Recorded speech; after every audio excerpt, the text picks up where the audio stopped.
আসসালামু আলাইকুম। সকলকে স্বাগতম জানাচ্ছি সরলরেখা অধ্যায়ের আরেকটি ক্লাসে। এবং আজকে আমাদের টপিক হচ্ছে লম্ব সমদ্বিখণ্ডকের সমীকরণ। আমরা লম্ব সমদ্বিখণ্ডকের সমীকরণ নির্ণয় করব। ধরো এরকম হবে, আমাদের দুইটা বিন্দুর স্থানাঙ্ক দিয়ে দিবে। ধরো এটা এ, এটা বি দিয়ে দিল। এরপরে বলবে এই এ বি এর সংযোগ রেখা লম্ব সমদ্বিখণ্ডকের সমীকরণ নির্ণয় করো। এই যে এ বি এর যে সংযোগ রেখা তার লম্ব সমদ্বিখণ্ডক, মানে লম্ব সমদ্বিখণ্ডক মানে একই সাথে লম্ব হবে, এই এই রেখার উপরে লম্ব হবে এবং এই রেখাটাকে সমান দুই ভাগে ভাগ করবে। তাহলে আমাদের প্রশ্নটা কিরকম হবে?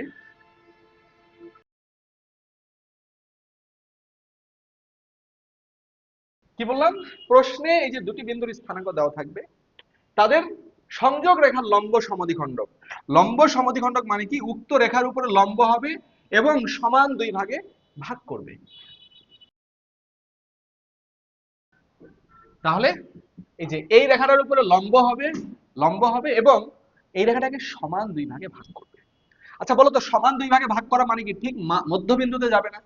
তো আমরা কিভাবে করতে পারি? আমরা প্রথমে এই বিন্দুর স্থানাঙ্ক জানা, এই বিন্দুর স্থানাঙ্ক জানা, এই রেখার সমীকরণটা বের করব, এই রেখার মধ্যবিন্দুর স্থানাঙ্কটা বের করব, কারণ লম্ব সমদ্বিখণ্ডক তো মধ্যবিন্দুতে যাচ্ছে। তাহলে মধ্যবিন্দুর স্থানাঙ্ক বের করব, এরপরে কি এই রেখার লম্ব রেখার সমীকরণ নির্ণয় করব যা এই বিন্দুগামী, যেটা আমরা গত ক্লাসে দেখেছি, কোন রেখার লম্ব রেখার সমীকরণ এবং নির্দিষ্ট বিন্দুগামী। ওকে, তাহলে আমি ধাপ 1 2 3 করে লিখে দিই।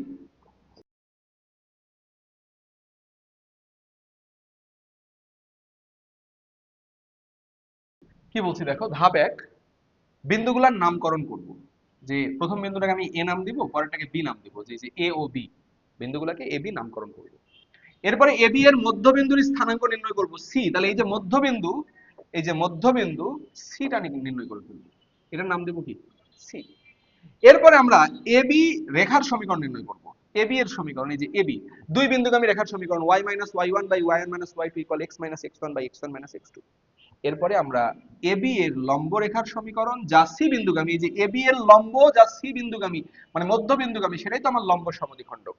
ওকে, আশা করছি সবাই এটা বুঝেছো। চলো আমরা একটা এক্সাম্পল করে ফেলি। কি বলছে?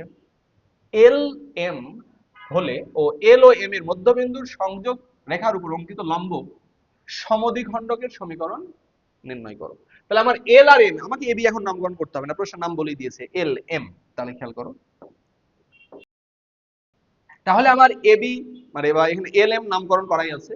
আমরা এল এম এর মধ্যবিন্দু নির্ণয় করে ফেলবো। আমি সেটার নাম মনে করো, এখানে যেহেতু এল এম আছে মিলাই আমি এন নাম দিয়ে দিলাম।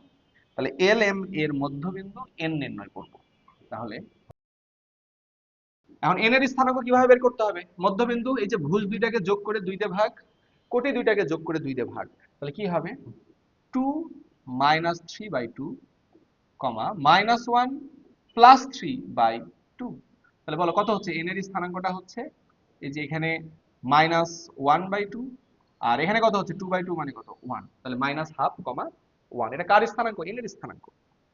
এবারে আমরা এই যে এল এম এর সমীকরণ নির্ণয় করব। এল এম এর সংযোগ রেখার সমীকরণ y y1 বা y1 y2 x x1 x1 x2। তাহলে বলো এল এম এর সংযোগ রেখার সমীকরণ কি হবে? y y1। তাহলে y মাইনাস, আমি এই যে এটাকে x1 y1 ধরি, এটাকে আমি x2 y2 ভাবি।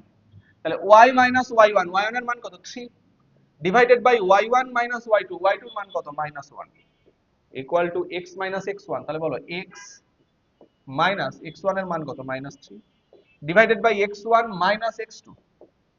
ওকে, লিখে ফেললাম। এবারে বলো বা y -3/4 equal to x plus 3 by কত? -5। তাহলে কি দাঁড়াচ্ছে? বা কোনাকুনি গুণ করে দাও, তাহলে -5y plus 15 equal to 4x plus 12। অতএব 4x plus 5y minus 3 equal to 0। ওকে, এখন আসো আমরা কি কি করলাম তাহলে? আমরা যেটা করলাম, এই যে এল এম এর সংযোগ রেখার মধ্যবিন্দুর স্থানাঙ্ক বের করেছি, আমরা এল এম রেখার সমীকরণটাও বের করেছি। যে এল এম রেখার সমীকরণ, এটাকে আমি নামকরণ করে দিই, এটাকে আমি নাম দিয়ে দিই মনে করো 1 নাম্বার। এবারে তোমরা আমাকে বলো, আমার চেয়েছিল কি? আমার চেয়েছিল এই যে এল এম এর লম্ব সমদ্বিখণ্ডক, মানে এমন লম্ব যেটা এই যে মধ্যবিন্দুতে যাবে। তাহলে এখন বলো এল এম এর লম্ব রেখার সমীকরণ যা এই বিন্দুগামী, তুমি পারবা না? এই যে 1 নং এর লম্ব রেখার সমীকরণ ধরে নাও, যেটা কোন বিন্দুগামী? ওই বিন্দুগামী। তাহলে ধরি 1 নং এর এই রেখাটা লম্ব রেখার সমীকরণ। লম্ব রেখার সমীকরণ কিভাবে ধরতে বলেছিলাম? x এর সহগ y এ, y এর সহগ x এ যাবে, মাঝের চিহ্নটা উল্টে যাবে।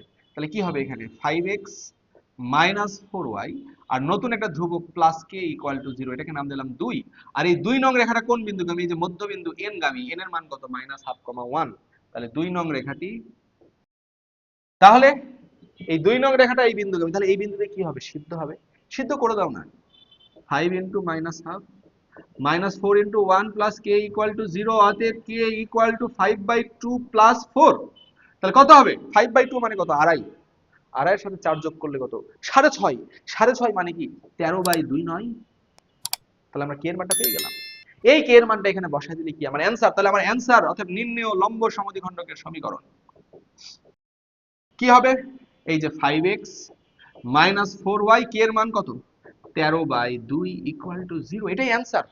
আর একটু সাজাতে চাইলে একটা 2 দিয়ে গুণ করে দিবা, তাহলে অতএব 10x minus 8y plus 13 equal to 0, এটা হবে আমাদের অ্যান্সার। ওকে, আশা করছি সবাই এই প্রশ্নের উত্তরটা বুঝতে পেরেছো। পরীক্ষায় আসলে অ্যান্সার করতে পারবা, এবং লম্ব সমদ্বিখণ্ডকের সমীকরণ কিন্তু মাঝে মধ্যেই সৃজনশীলের 4 নম্বরের জন্য পরীক্ষায় চলে আসতে পারে। ঠিক আছে, তোমরা সবাই অ্যান্সার করতে পারবা। তো আজকের ক্লাসটা আমাদের এই পর্যন্তই। সকলে ভালো থাকো। আসসালামু আলাইকুম।